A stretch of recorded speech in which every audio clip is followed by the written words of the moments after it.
Et salut à tous, c'est Proust. On se retrouve aujourd'hui pour une vidéo un peu particulière. C'est une vidéo de partie, puisqu'on va affronter Ronan, mais dans le cadre d'un lore, d'une histoire que j'ai raconté un peu sur le Discord.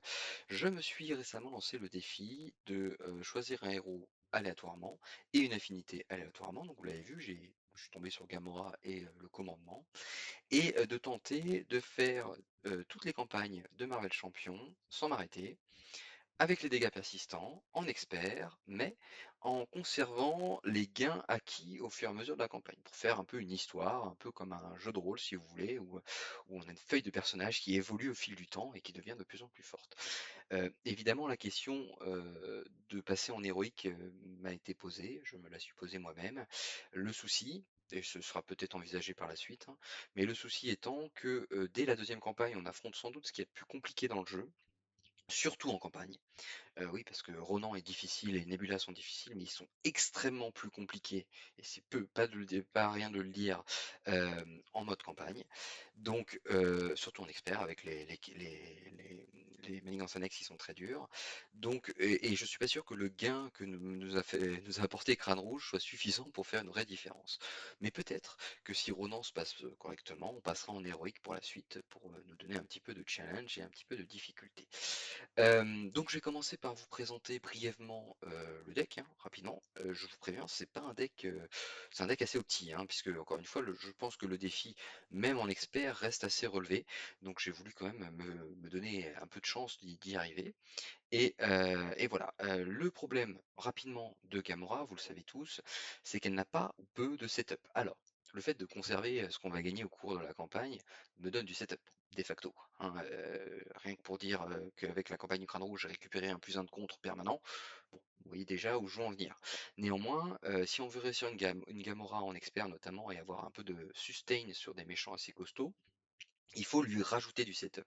Et donc pour moi, en partant sur une affinité commandement, j'ai pensé à un événement jaune, hein, bizarrement, mais c'est la diplomatie au bout du fusil.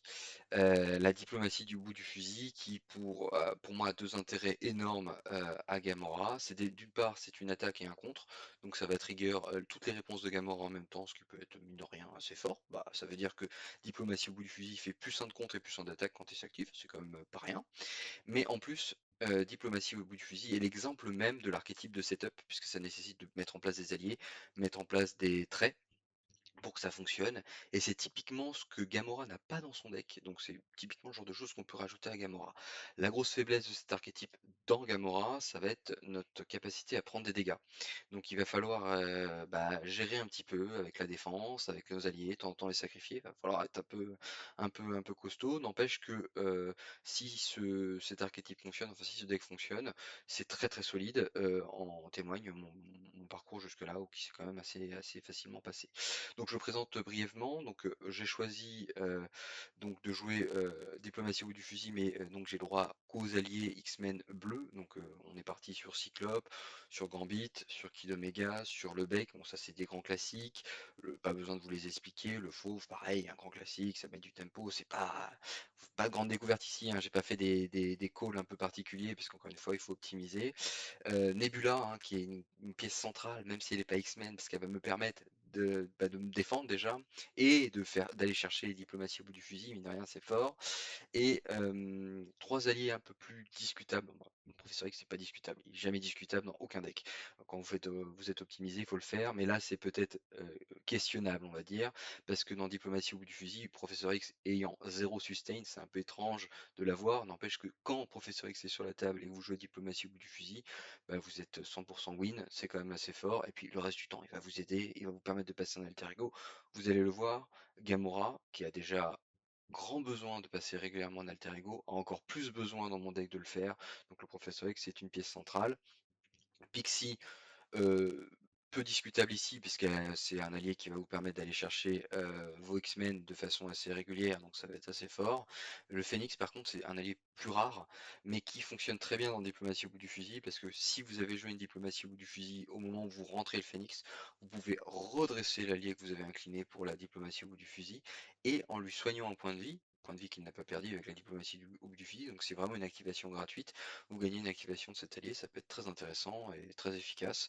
Voilà, et en plus, Et en plus, faut pas le dire, elle a quand même 2 de contre, ce qui en fait un allié tout à fait respectable à jouer sur la diplomatie au bout du fusil si elle est sur votre table. Voilà. Sur les événements que j'ai choisis, donc je suis parti sur, Bienvenue à bord, faut en dire un mot quand même, Bienvenue à bord, c'est, double particularité, double difficulté. Vous êtes obligé d'avoir le trait gardien pour l'avoir. Or, Gamora n'a pas le trait gardien quand elle est en alter ego. Et je vous l'ai dit, j'ai besoin d'aller souvent en alter ego. Donc, premier problème. Problème qui n'est pas pallié par le membre des gardiens honoraires, donc l'amélioration qui donne le trait gardien tout le temps à votre héros, par exemple, parce que l'action de Bienvenue à bord est une action de héros. Mais, et là on a un petit bonus, une petite chance, l'action de héros réduisait de 2 le coût en ressources du prochain allié joué à cette phase. Bah oui, mais si vous êtes en héros quand vous jouez cette carte, que vous passez en alter ego et que vous jouez l'allié en alter ego, ça fonctionne parce que vous avez juste fait un delayed effect, c'est comme ça que ça s'appelle, et ça peut tout à fait fonctionner en alter ego. C'est le plus souvent comme ça que je vais essayer de la jouer, évidemment, de temps en temps ça fonctionne pas, mais vous allez comprendre par la suite pourquoi j'ai envie de jouer mes alliés en alter ego. Donc sur les événements, bah, j'ai pris la diplomatie au bout du fusil que j'ai mis en x3 et renverser la situation que j'ai mis en x3. Un grand classique quand vous jouez diplomatie au bout du fusil, de jouer et renverser la situation, ce sont des cartes qui synergisent très bien ensemble, puisque avec diplomatie au bout du fusil, vous allez contrer et enlever les dernières manigances. Peut-être de la principale, peut-être du manigance annexe, mais peu importe finalement, ça va trigger renverser la situation. C'est un événement de 3 d'attaque, c'est très fort. Encore une fois, Gamora a besoin de setup, elle a besoin d'augmenter sa puissance, donc ça marche très très bien.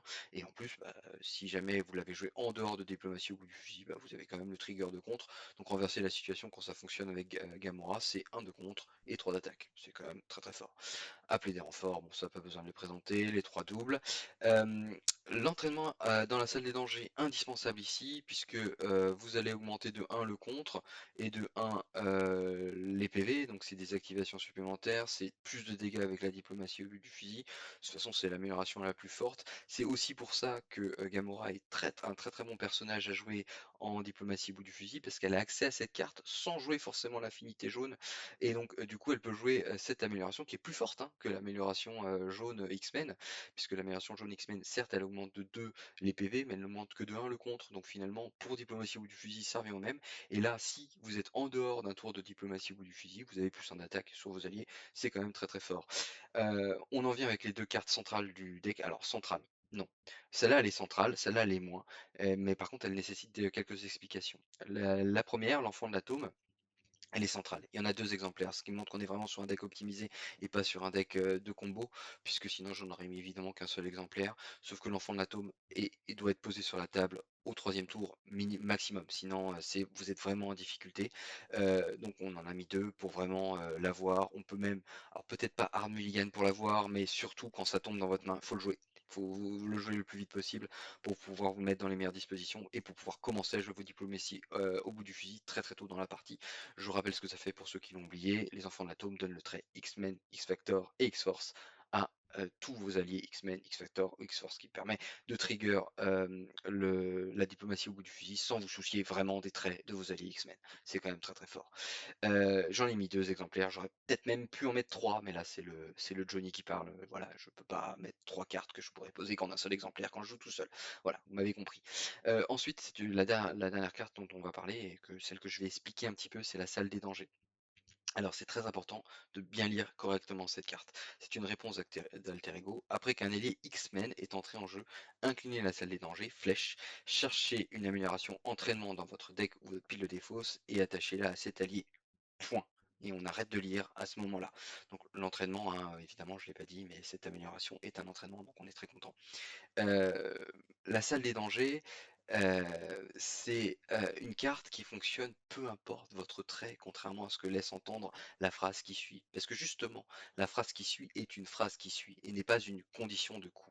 N'importe quel joueur dont l'alter ego a le trait mutant peut déclencher cette capacité. C'est en fait un effet supplémentaire, c'est-à-dire que si vous n'êtes pas le propriétaire de cette carte, mais que vous avez le trait mutant, vous avez le droit de trigger la salle des dangers. Mais ça ne veut en aucun cas dire que vous êtes obligé d'avoir le trait mutant pour pouvoir faire fonctionner cette cette carte. Si vous avez des doutes sur cette analyse de la carte, ce n'est pas ma version, c'est pas ma propre lecture des règles, c'est celle d'Alex directement, la responsable des règles chez FFG, donc c'est fiable, qui l'avait dit notamment au moment où on s'était posé la question pour Captain America. Donc allez-y, sans sourciller, jouez cette carte au maximum, et donc du coup la présence de cette carte vous explique tout de suite pourquoi on a envie de jouer nos alliés en alter ego, bah, typiquement pour pouvoir trigger cette carte, jouer les entraînements et les faire pop. Il m'est arrivé plus d'une fois hein, de faire pop un entraînement de la salle des dangers sur le professeur X, parce qu'on est quand même très très content que le professeur X ait 4 de contre, et puis peu importe finalement derrière si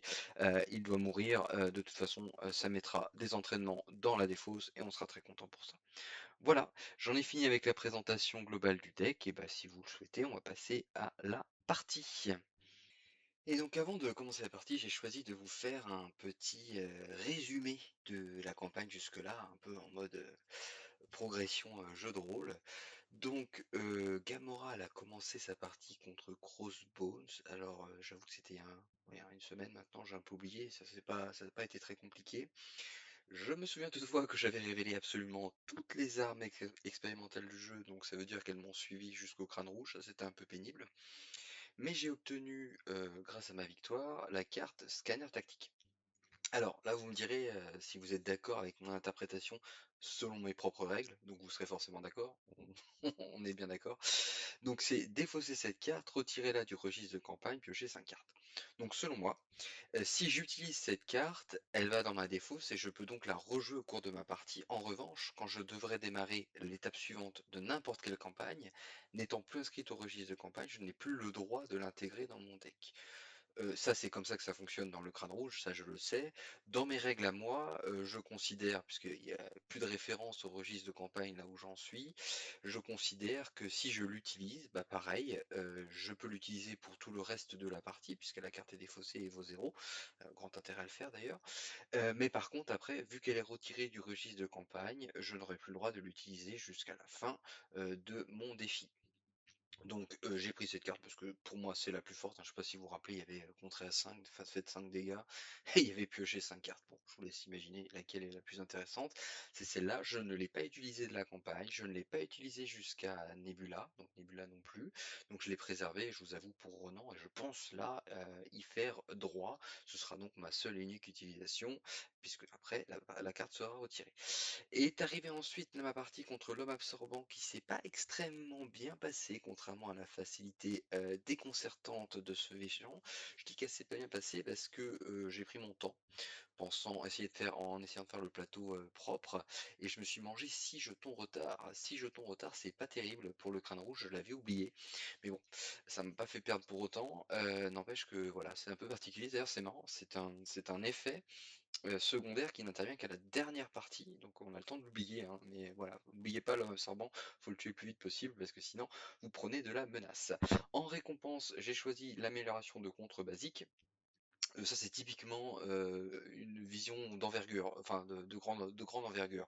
Parce que rajouter un de contre dans l'immédiat, c'est rarement intéressant. Par contre, à l'échelle de toute une campagne, et sachant qu'il allait arriver notamment le collectionneur 2, il va y avoir Batroc aussi si on arrive jusque-là, je me suis dit, bon, autant me mettre en range très très positif sur le contre avec un 3 de contre, et les 2 points de vie, évidemment, c'est cadeau. Ah, il y a un petit truc à dire sur les points de vie, sachez-le, ça marche tout le temps quand vous jouez en expert.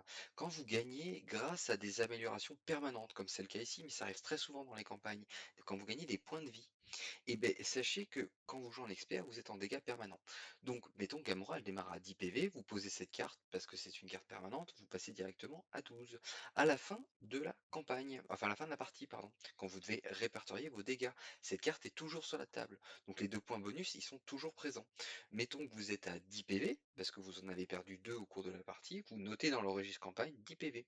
Quand vous démarrez le tour suivant, vous posez Gamora, vous notez ses points de vie restants, donc 10 en l'occurrence, donc tout va bien, et vous posez l'amélioration basique et vous gagnez à nouveau 2 PV.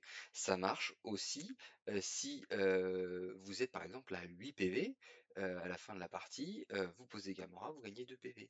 En revanche, si dans le registre de campagne vous notez 12 PV, parce que l'amélioration de contre basique est encore posée et vous n'avez pris aucun dégât.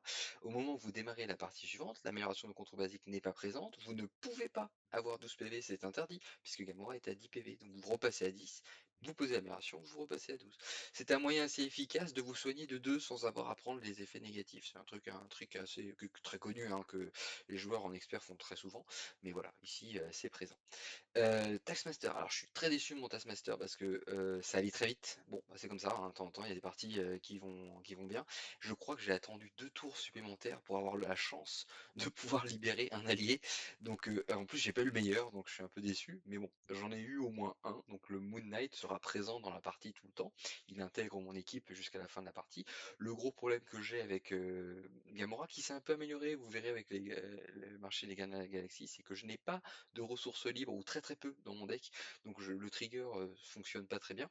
Mais bon, on est d'accord que quand on voit les stats et le coup, ça reste un allié extraordinaire, donc on est très content. Je suis juste un peu déçu de n'avoir que lui dans mon deck, mais bon, voilà, il est là et il va fonctionner. Rappelons, hein, que les alliés de Taskmaster comptent dans la limite d'alliés, hein, ce qui est un peu rare pour les alliés, on va dire, comment dire? Les alliés, spécifiques, enfin un peu spécifiques aux campagnes, mais bon là c'est le cas donc ne pas oublier.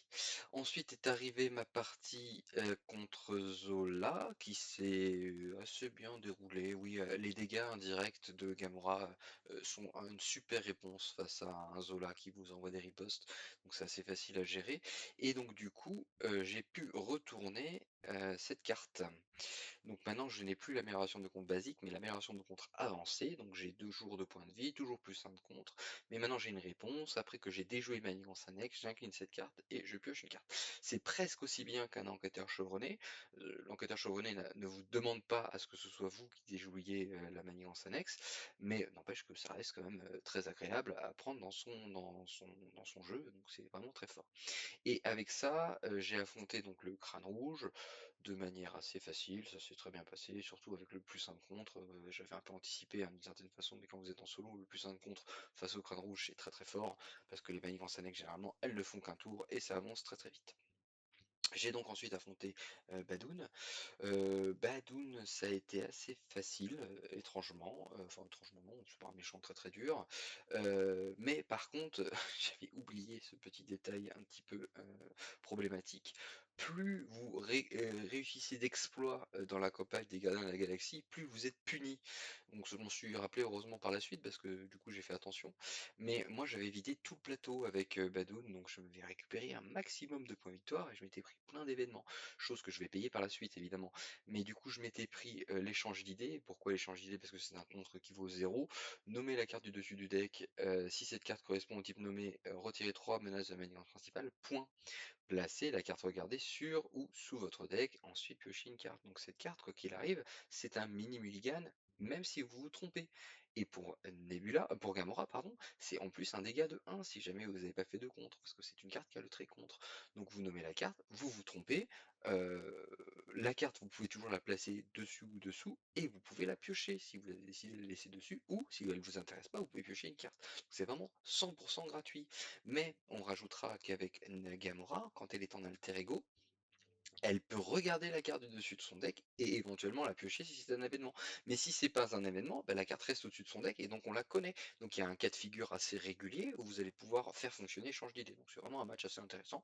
Quoi qu'il arrive, c'est une carte qui vaut le coup. Ensuite, j'ai pris par tous les moyens. Donc pareil, c'est une carte qui vaut 0 qui a le trait attaque. Donc d'emblée, quand vous jouez avec Gamora, vous êtes content parce que ça veut dire que ça vous fait 1 de contre en plus. Placer 2 menaces sur la manière principale, infliger 3 dégâts au méchant, piocher une carte. Donc ça c'est un peu moins efficace que la carte précédente, parce que les 2 menaces il va falloir les gérer, mais mine de rien.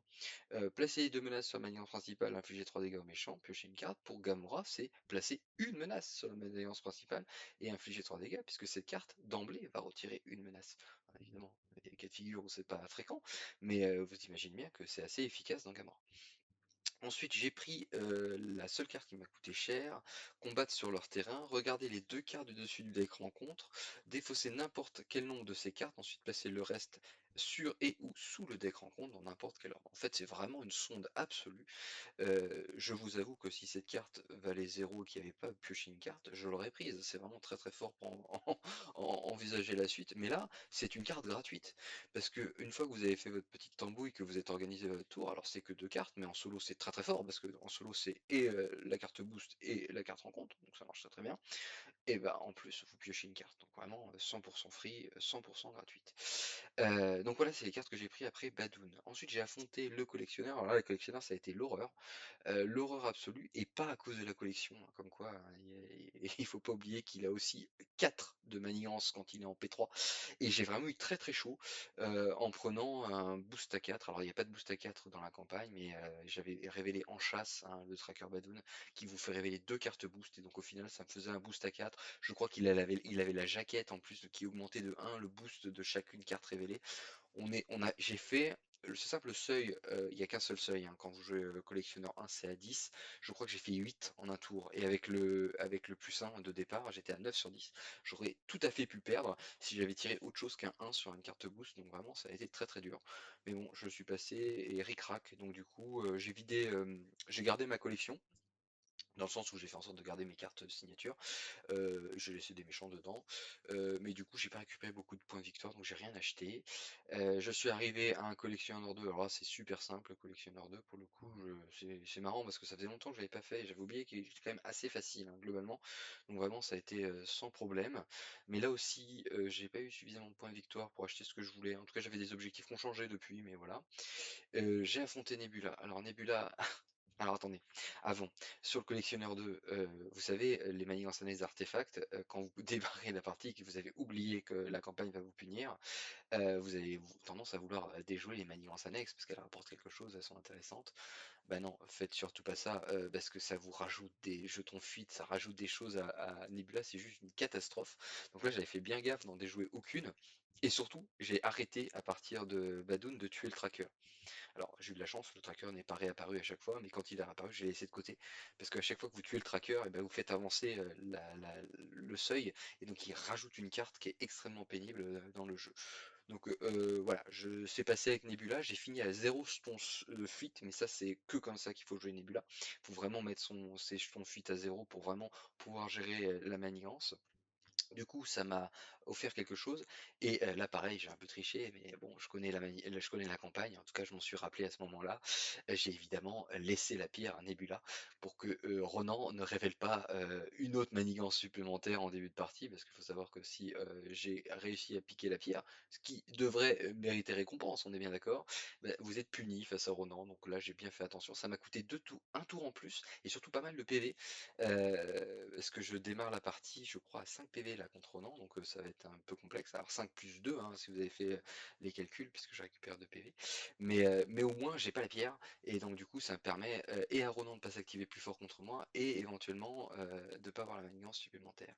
Et donc là, avec l'argent, j'avais 8 points victoire, je me suis acheté et ben je réalise, voilà, si c'est ça, 8 pour 8.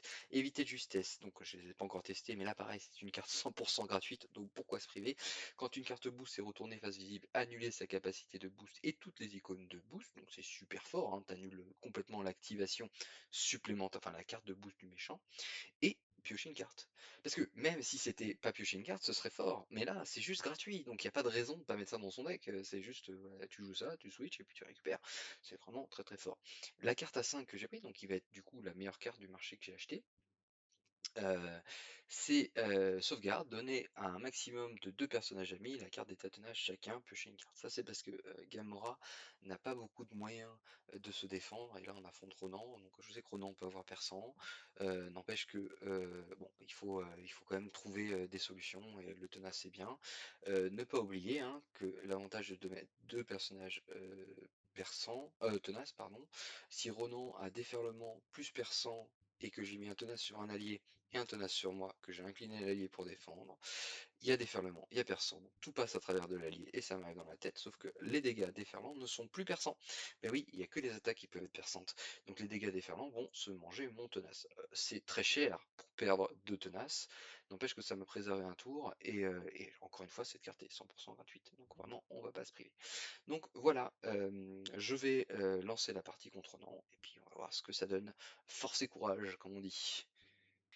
Et donc, on se retrouve pour la partie. Voilà, brièvement, Renan, hein, faut-il encore besoin, est-il encore nécessaire de le présenter? Donc, il a son vaisseau amiral Kree qui rajoute une icône d'aléa permanente. On peut rien faire contre ça. Donc, c'est un peu comme si on jouait en héroïque tout le temps. On peut annuler les effets de la traîtrise en payant en plus et en inclinant le Milano, et on annule que le une fois révélé. Donc laissez-moi vous dire qu'on va peu s'en servir, mais bon, on sait jamais. Sur un malentendu, ça peut marcher. L'arme universelle, bon, ça lui donne robuste. Moi, j'ai pas trop d'état à lui donner, à part le confuse de Profix, donc de temps en temps, on le fera peut-être, on verra. Ça lui donne plus 1 d'attaque, plus 1 de contre. Sa maniance principale qui augmente de 2 par joueur à chaque tour, ça c'est vraiment juste gratos, c'est infâme. Le courant coupé, qui est le une fois révélé de Ronan P2, donc voilà, icône de crise. La supériorité cri, qui est mine de rien plus facile que celle de Gamora, parce qu'il n'y a pas d'effet de Gamora, de Nebula, parce qu'il n'y a pas d'effet une fois déjoué, donc c'est ça sympa. Et le prix en tenaille, qui ne démarre pas à 5 mais à 8, puisque j'ai eu le bonheur d'avoir retiré tous les jetons fuite de Nebula avant de la battre, ce qui me coûte donc du coup 3 menaces. Ouais, c'est gratuit. Moi de mon côté, donc j'ai le Milano, j'ai pas 6 mais 8 PV. Ouais, qu'est-ce que je fais? 8 PV, parce qu'en non, non, allez, voilà. 8 PV parce que je démarre à 6 et j'ai donc l'amélioration de contre-avancée qui me donne plus de PV. Et voilà. La pierre et puis voilà, globalement on est bon. Le deck du méchant, donc il est shufflé. Le deck de Proust, il est... Ah, bon, il m'a tiré un mulligan. Ouais, tant mieux, il était pas fou. Shuffle. Et on est parti. Draw many. Donc on pioche 6 cartes. Yes, on a la salle de sport. Alors attendez, on va se mettre en position mulligan. Donc on a la salle de sport, ça on est très content. Le bon avant, on s'en fout. Ça, l'échange d'idées, c'est super. La sauvegarde, c'est super aussi. Moi j'ai envie de tout garder en fait, sauf le bon en avant. Et même le bon en avant, c'est bien, hein. Et ben vous savez quoi, on va tout garder et on va claquer le scanner. Ouais, on va faire ça. Donc pour 1, en payant avec ça, on va jouer la salle de sport. Paf. Salle de sport qu'on va incliner, remettre ça dans ma main et soigner de 1 dégât. Donc ça c'est gratuit déjà. Ensuite on regarde la carte du dessus du deck. Ça n'est pas un élément, c'est une amélio. Très bien. Ça veut dire qu'on a une info. C'est super. On passe. Qu'est-ce que c'est que ça? Ouais, ça, va-t'en, tu me gênes. Donc on passe en héros. En héros, qu'est-ce qu'on va faire? Eh ben, est-ce qu'on claquerait pas le scanner tout de suite? Allez, scanner. Donc on pioche 5 cartes. Voilà, qu'est-ce qu'on a eu? On a eu du setup, on a eu pas mal de choses. Alors ça j'adore. On va jouer pour imposer son rythme. On va retirer une menace. Alors, moi j'aimerais bien gérer celle-là. On va retirer une menace ici et ça va pinguer Ronan. Hop, remonte le teuf. Bon, ça c'est pas mal. On est en gestion. Euh,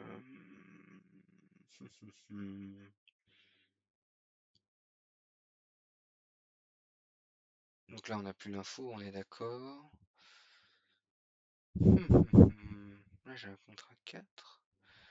Contrat 3. Bon.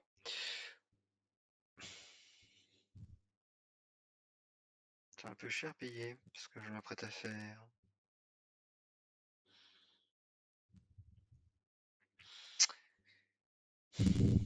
Bah si, voilà, c'est ça qu'il faut faire. On va faire 2 dégâts à Ronan. 1, 2. Et on va retirer une menace d'une manigance, ici en l'occurrence. Parfait. Parfait.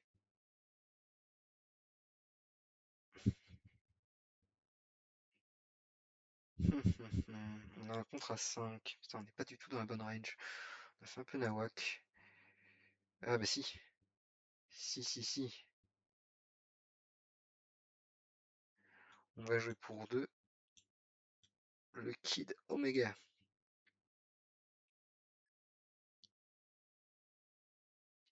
Il faut que je dépense un bleu. Bah ça va être lui. Tout simplement. Non, ça va être lui. Hop, je dépense un bleu. Et donc je retire un ici, un ici, un ici. Et passe sur ma alliance principale à cause de l'icône de crise. Excellent. Maintenant,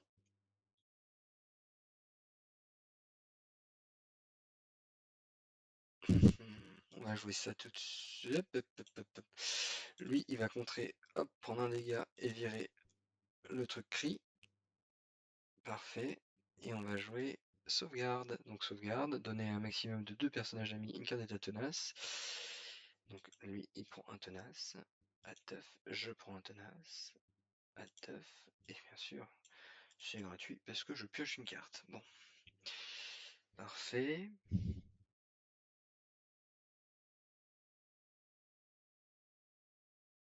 Pour 2, 1 et 2. On va jouer le bon en avant. Donc on retire 5 menaces d'une manigance. Donc c'est celle-ci qui est déjouée du coup. Et comme j'ai déjoué une manigance, je peux incliner ça et piocher une carte. Pas mal. Pas mal du tout. Je viens de faire un contre. Donc je peux jouer renverser la situation et lui faire 3 dégâts.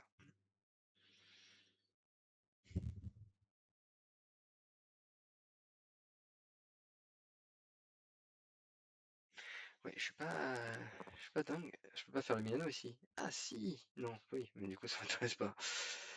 Ça m'intéresse pas parce que j'ai ça. On va jouer ça tout de suite. Ok, donc je colle un événement, tout simplement.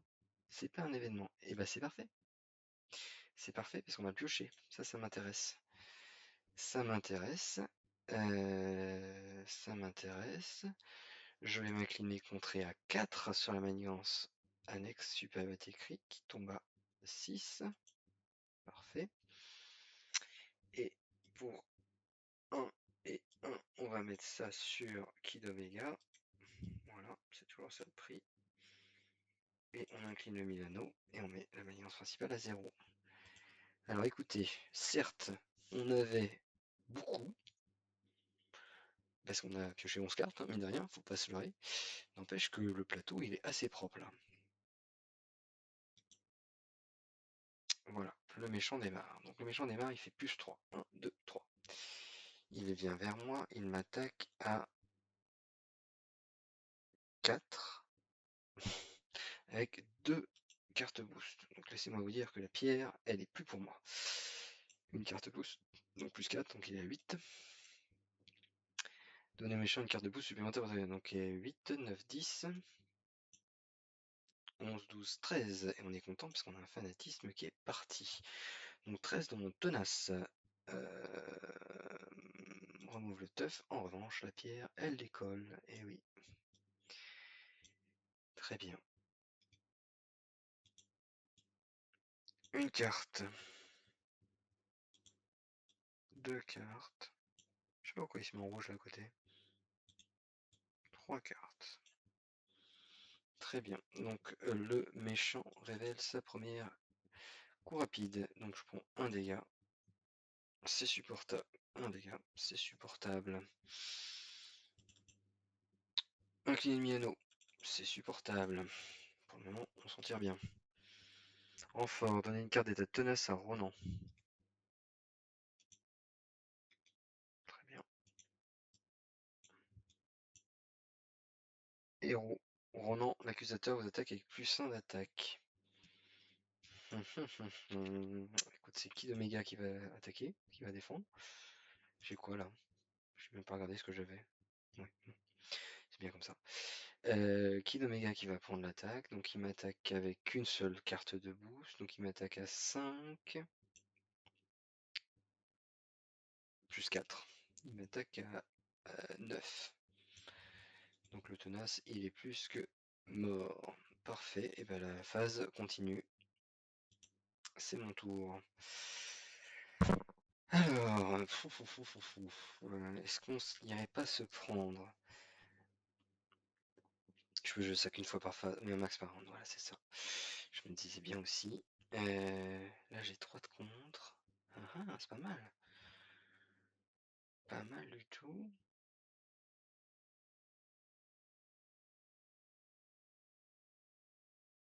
Hmm, ok.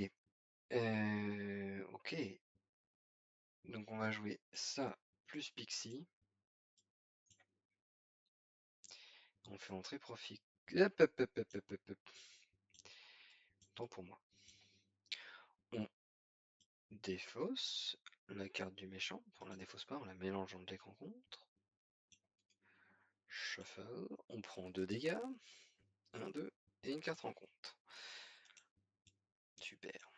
Mais normalement on devrait en avoir une de moins. Donc c'est pas mal, ça dans le move. Maintenant on joue pour ça plus Pixie. Hop. Et ça fait entrer Profix. J'ai plus trop la place. Et du coup, il met un Confuse. Parfait. Parfait, parfait. Profix va contrer à 3. Prendre un dégât et mettre celle-là à 3. Et moi, j'ai la contrée à 3. Et celle-là, elle va dans la pile victoire. Ça, c'est bien. Et évidemment, comme j'ai contré une alliance annexe, j'ai le droit à une carte. Après avoir... Eh ben, on va jouer ça. Pouf. On lui met 3 dégâts à lui. Et on contre à 1. Et ben, c'est pas mal. C'est pas mal. Ça, l'épée, on s'en fout, on va l'acheter. Et hop, avance phase. Le méchant, à lui de jouer. Donc le méchant, il prend plus 2 cette fois. Pas mal. Il vient, il m'attaque. Hop, dans le profix. Donc il a, récapitule tout. Il a 4 d'attaque, tout simplement. Et une carte boost. Elle gagne percent. Bah, je suis content qu'elle soit passée, celle-là. Ok. Donc voilà, il se passe rien. Lui m'attaque, il fait un dégât, il va falloir s'en débarrasser. Et maintenant les cartes rencontrent donc une supplémentaire et encore une supplémentaire. Première carte rencontre. Patrouille, ok. Ils sont solides les sbires quand même. Défausser une amélioration que vous contrôlez. Et ben ce sera ça.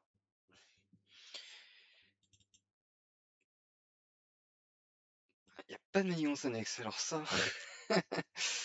Alors, 1, 2, 3. Allez, le marteau. Le marteau. Le marteau. Et non, le marteau, on l'a pas vu. En tacticien, je pense que ça pique la pierre. Une fois attaché à la pierre à relance, il a déjà placé une masse supplémentaire sur cette carte. Bon, ok. La pierre ne peut pas être détachée de Ronan. Bon, c'est pas la pire chose qui me soit arrivée. Loin de là. Advance phase. On y est. Alors. Ça c'est quoi? Regardez les deux cas. Ah, ça c'est pas mal. Ça me permet d'avoir un peu de visu. De toute façon, on va aller se planquer en alter ego, évidemment. J'aimerais bien quand même qu'on fasse du ménage un peu avant. Donc là, on a 3 de contre. On va pas s'en priver. On va faire celle-là. Plaf. C'est contré. On incline. On pioche. Mhm. On va jouer tout de suite bienvenue à bord, comme ça mon prochain allié il coûtera 2 de moins tout à l'heure. Combattre sur le terrain. On regarde les 2 cartes du dessus du deck rencontre. Donc la première c'est un boost à 2. Donc ce sera logiquement ma carte rencontre. Attacher cette carte ennemie en attaque la plus élevée, ok. Diminuer la quantité. Ouais, c'est pas la pire. Et la deuxième c'est quoi? C'est pas la pire non plus. Et ben on est très content des cartes. On est très content. Et bien sûr, eh oui, cette carte, je dois piocher une carte après. Donc je pioche ma carte. J'ai toujours -1 sur le prochain allié. J'ai un -3 ici. Et ben c'est parfait. Action de premier joueur, donc j'ai pas besoin d'être en héros. Donc on va aller en alter ego. On va voir un peu ce qui se trame. Donc déjà, hop, look at all cards. Donc la dernière carte d'événement attaque, c'est celle-là. Hop, tu viens dans ma main, toi. Et je me soigne de 1. Je regarde la carte du dessus de mon deck. C'est un événement attaque, je suis content.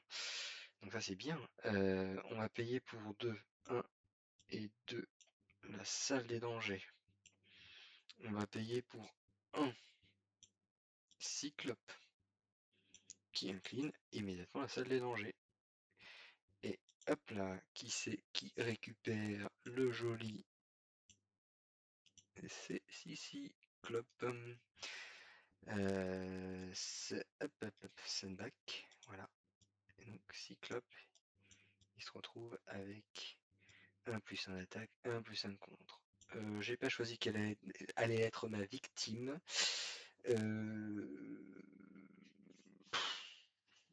En vrai, je m'en fous. En vrai, je m'en fous. Si je choisis le commando cri, je peux le tuer. On va faire ça. C'est le commando cri que j'ai choisi. Ensuite, pour 1, on joue ça. On incline le Milano, on passe la manigance à 1. On incline Cyclope qui prend 1 dégât et qui fait 4 dégâts au commando cri. Et le Kid Omega se sacrifie, ouais, allez. Comme ça, il y a un commando cri en moins. Et mine de rien, le passage, il est un peu plus safe. On est bon? On est bon. Alors, tac. Avance phase. Très bien. Donc le méchant manigance à +2 cette fois. Et oui, il n'y a plus de boost. On est pas mal. Il veut manigancer, il ne peut pas. Remove confuse. Il veut manigancer, il manigance à 1. On est bien. 2 cartes en compte. Oh, c'est de loin le tour le plus facile. Et là, on va avoir avancé, avancé, et on a perdu. Oui, parce que dès qu'on parle un peu trop avec Ronan, c'est la défaite. Donc qu'est-ce que j'ai pioché? Moi j'ai même pas vu ce que j'avais dans mon deck. Ouais,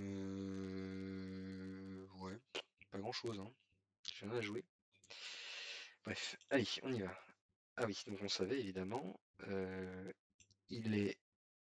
Donc c'est lui qui récupère la carte et donc du coup il subit un dégât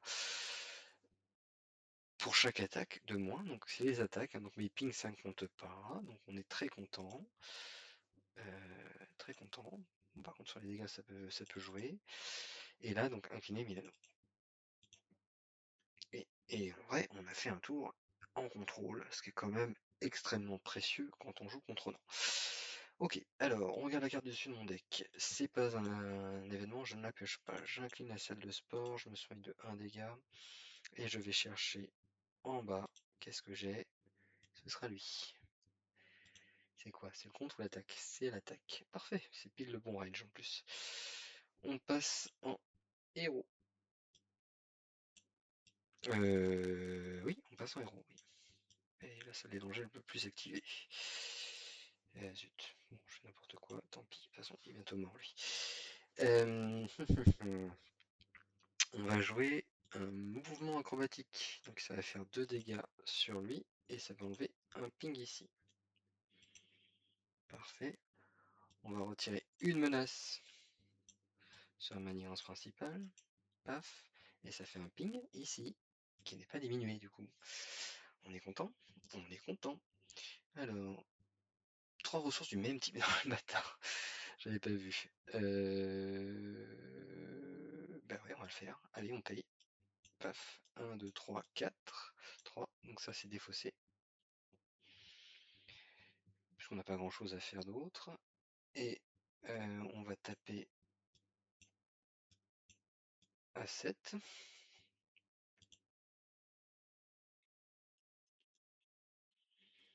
On est bien. On pique la pierre, évidemment.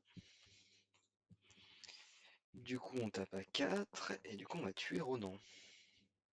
C'est plus que probable. Est-ce qu'on veut tuer Ronan? Pardon, pour payer mon événement, j'ai utilisé ça. Ça, c'est bien de le garder, on sait jamais. Mhm. Lui, il tape à 3, je tape à 4. Donc c'est fait, Ronan, hein. C'est fait. Est-ce que ça vaut le coup d'y aller tout de suite? Allez, on y va. Go. Il prend un dégât, il fait 3 dégâts. Et moi, je tape à 4. Donc Ronan est mort. Hop. Yes. Donc il a 25 PV, il a riposte, une fois arrivé chercher les gna ténacité, ok. Grand tacticien, une fois arrivé, attacher la pierre de pouvoir Ronan, si elle est déjà, moi ok. Donc il est qu'à 2 et je perds la pierre, ce qui est pas mal pour son activation. Oui, parce que je me demande si je vais pas prendre les dégâts là. Très bien, et ben on avance. Avance phase. Ah, j'ai raté. Avance phase. J'ai oublié de faire pour le méchant. Bon, très bien. Ah, pas mal ça. Moon Knight. Ok. Alors, j'ai toujours pas joué mon archétype, hein, mais bon, on va dire que pour le moment, on n'en a pas besoin. 1, 2. Donc, il passe à 4. Il vient vers moi, il m'attaque. Donc, il m'attaque à 5, sans icône de boost. Eh bien, écoutez, je me tâte. Si je défends, il me tape plus qu'à 3 plus icône de boost, donc il va taper à 5 en moyenne. Je vais prendre 2 dégâts à peu près. Ouais, ouais, on va faire ça. On va défendre. On va sécuriser le truc un peu. Donc il m'attaque, il prend une carte de boost. Boost attaché à la pierre de pouvoir en rendant accusateur. C'est dommage. C'est dommage. Donc il m'attaque uniquement à 5. Je défends à 2, donc je prends plus que 3 dégâts. Et du coup, ouais, là j'ai un peu surpayé, tant pis. Contre-croisé, je prends pas de dégâts du tout. Je fais un. Alors, la pierre de pouvoir ne pas détacher. Non, c'est bon, hein, il n'est pas invincible pour le moment. Donc il prend un ping, il en prend un deuxième. Et là, il y a 2 contre. Alors c'est pas alors après que vous avez déjoué et après que vous avez déjoué une manigance annexe, donc si j'ai déjoué une manigance annexe, donc je pioche une carte. C'est très bon ça. Parfait. Et ben là, si on arrive à faire un gros burst, on peut éventuellement gagner. Hé hé, attention les yeux. Bon évidemment, je parle avant d'avoir tiré mes cartes rencontres. Donc évidemment ça va changer, évidemment qu'on va perdre. Allez, on y va. On serre les fesses. Renfort. On s'en fiche, on est déjà incliné. On a bien fait de défendre. Attaque le joueur qui contrôle la pierre du pouvoir, même s'il est sous forme d'alter. Si aucune attaque n'est effectuée, cette carte gagne un renfort. Et bah c'est parfait. J'ai pas la pierre de pouvoir. Une fois arrivé héros, vous pouvez incliner le Milano. Si vous ne pouvez pas, le méchant vous attaque avec plus 1. Et bah j'incline le Milano avec grand joie. Une fois révélé, Ronan vous attaque avec plus 1 d'attaque. Et bah là je suis désolé mon petit cyclope, mais ton temps est venu. Donc il attaque avec plus 1 d'attaque.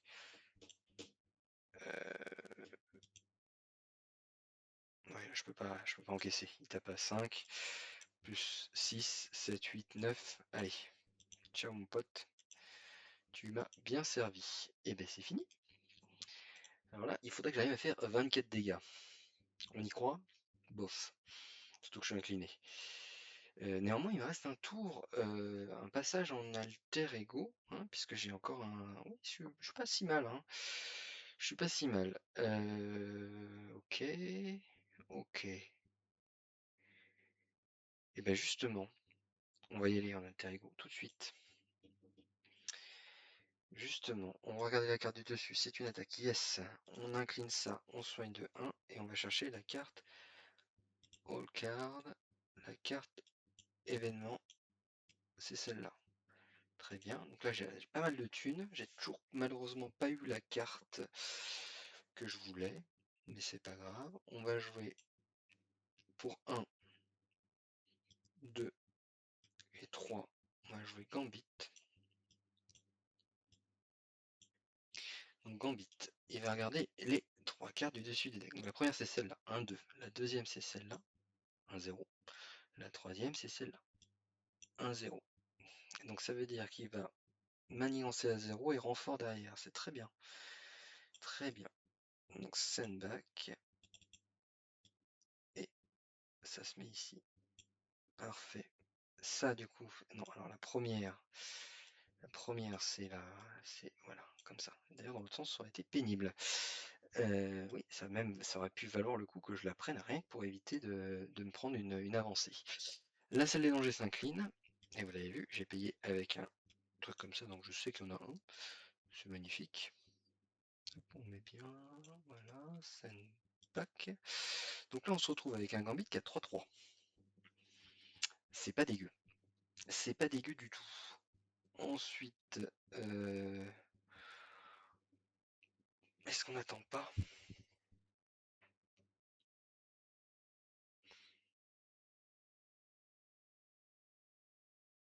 toute façon, elle passe. Elle passe. Donc on y va. On attaque, il faut absolument faire au maximum de l'avancée. Donc il a pris la riposte, plus un dégât consécutif. Et lui, il peut me faire piocher tout à l'heure, hein.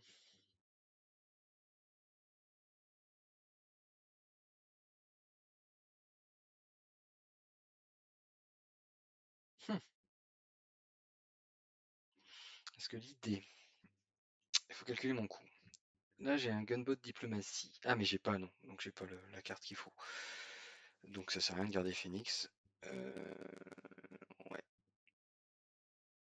Ça sert à rien de garder Phoenix. Si je joue Moon Knight qui rentre, il va pas piocher. Or, il risque fortement de me faire piocher au tour d'après. Rien qu'avec le Milano, c'est possible. Et là, de toute façon, ça passe. Donc on s'en fiche. Écoutez, on va perdre. On va acheter Phoenix. On va acheter Gunboat. Et on va finir le tour. Je sais pas si c'est le plus malin ce que j'ai fait. Ah, ils étaient là. Ils étaient là, les enfants de l'atome. C'était sûr, en fait. Mais j'en avais vu aucun. Et ils étaient ensemble à la fin du deck. Bon, très bien. Le méchant manigance. A plus de 1, 2. Il manigance. À 4 plus une icône de hausse. Donc 4, 0. On l'avait vu. Ça passe. Yes. Une fois révélé, attacher la pierre de pouvoir Ronan, s'il lui est déjà attaché, donner une carte boost face cachée. Bon, bah. Oh, unrevealed, c'est pour toi ça. Send back. Ok. Tant que la pierre de pouvoir est attachée à Ronan, aucune menace ne peut être retirée de cette manigance. Très bien. Carte rencontre. Une. Carte rencontre. Deux. On n'est pas loin. On n'est pas loin de la victoire, mais on n'est pas loin de la défaite, parce que de toute façon, avec Ronan, on n'est jamais loin de la défaite, hein. En un tour, c'est toujours possible. Renfort. Ah, on sait que la carte de boost, c'est 0, puisque c'est l'assaut. Ça, c'est bien, ça. Hé, hé. Super. Il y a pas renfort au moins, non. Sandback. Bon, de toute façon, on s'en fiche. C'est presque gratuit en fait, là où j'en suis, donc c'est pas grave. Action de premier joueur. Donc là, ça va considérablement m'embêter, le prix en tonneille, mais globalement, je m'en suis assez bien tiré. Bah ouais, je suis assez bien là, hein. Je suis assez bien, ce serait chouette que j'arrive à faire en sorte que ce soit mon dernier tour. Alors, on va commencer par incliner la salle des dangers, me soigner de 1 dégât et aller chercher la dernière carte, attaque ou contre, de mon deck, de ma pile de défausse. C'est un contre. Très bien. On va regarder la première carte dessus du deck. C'est un contre, donc on peut le piocher. C'est bien. C'est pas mal. On retourne Gamora. On va jouer Moon Knight.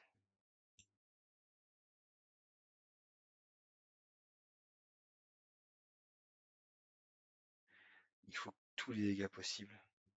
Donc on va incliner Milano et on va piocher 2 cartes. Donc une carte et une autre carte. Bam. Par contre, je me prends une carte rencontre. Trop unrevealed.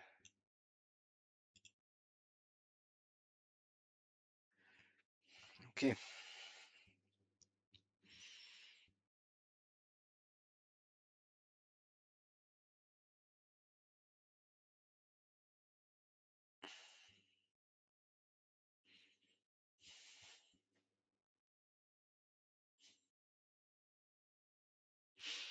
Je les ai peut-être. Et ouais, il faut le dire, mais je les ai peut-être. On va jouer Bienvenue à bord. Bienvenue à bord qui va faire entrer Nebula gratuitement. Nebula, elle va chercher un gunboat. Ouais, là, il faut aller chercher gunboat. Attends, quoique... Si, si. Gunboat maintenant. Quoique. Attends, attends, attends. C'est quoi, c'est une attaque? Non. Gunboat. Gunboat parce que j'ai pas d'autre moyen de faire du contre... de faire de l'attaque. Ah, si. Ah, bah si. Ah, bah non. Donc c'est pas gun... Si je vais chercher coup décisif, j'ai 7 dégâts en main puisque j'ai le contre. Donc Ronan, -7, ça nous fait un 14. Derrière, j'ai Moon Knight. Ah, attendez, Close and Shuffle, on ira chercher après.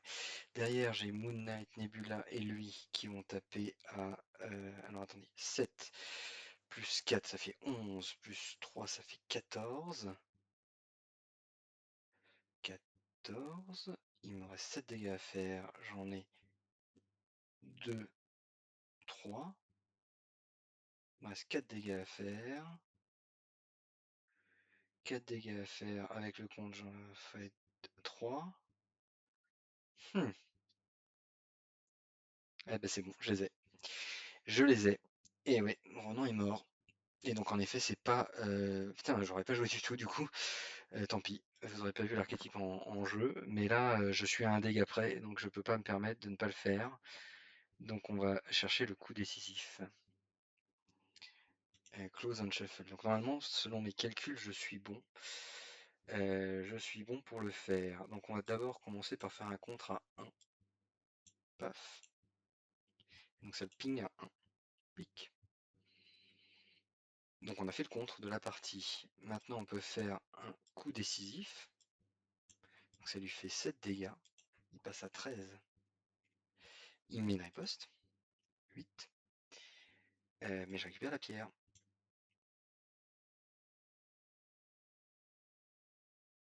Ah ouais, je peux prendre la pierre, on est bien d'accord. Je récupère la pierre. Et ouais, tout est bon. Ensuite,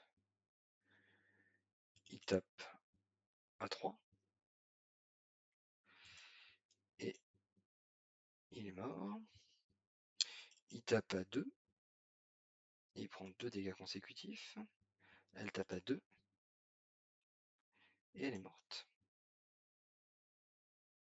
Je tape à 3 avec la pierre et je prends une riposte. Il n'est plus qu'à 3 vies.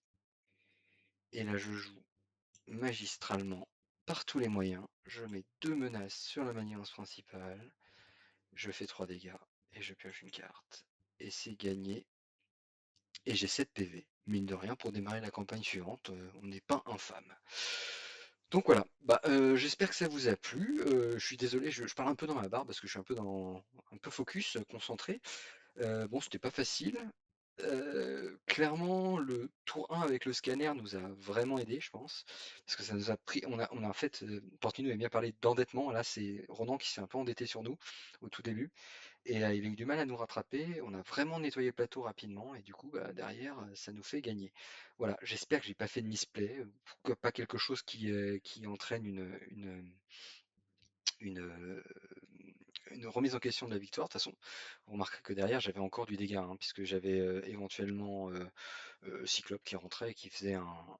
Bah, je passais en alter ego, je faisais rentrer Cyclope qui rentrait et qui donc tapait à 4 parce qu'il aurait été chercher son amélioration. Donc mine de rien, j'avais encore 4 dégâts derrière. Ouais, c'était pas mal, hein. C'était pas mal. Je dis n'importe quoi, je pouvais pas retourner en alter ego puisque j'en venais. Mais bon, on avait encore 3 dégâts avec Cyclope. Voilà, voilà. Bah, j'espère que ça vous a plu. Je vais donc continuer, hein. L'étape d'après, c'est. C'est quoi l'étape d'après? Non, c'est pas défense de la tour, parce qu'avant, c'est le masque d'ébène. Masque d'ébène qui est pas facile. En revanche, la défense de la tour, ça devrait aller, hein. Je dis ça, ça se trouve, c'est là que je vais perdre. Mais voilà, les gains en partie sont énormes, hein, puisque vous avez vu les cartes, bah, on gagne sur une carte que j'ai achetée. En revanche, bah, le scanner tactique, adieu, quoi, hein. Il est parti, il fera plus partie de mon deck maintenant, et j'espère que je trouverai quelque chose avant le bouffon Venom, par exemple. Voilà, bah, si ça vous a plu, n'hésitez pas à mettre des commentaires, me dire si vous voulez plus de ce genre de vidéo, et voilà. À très bientôt, au revoir.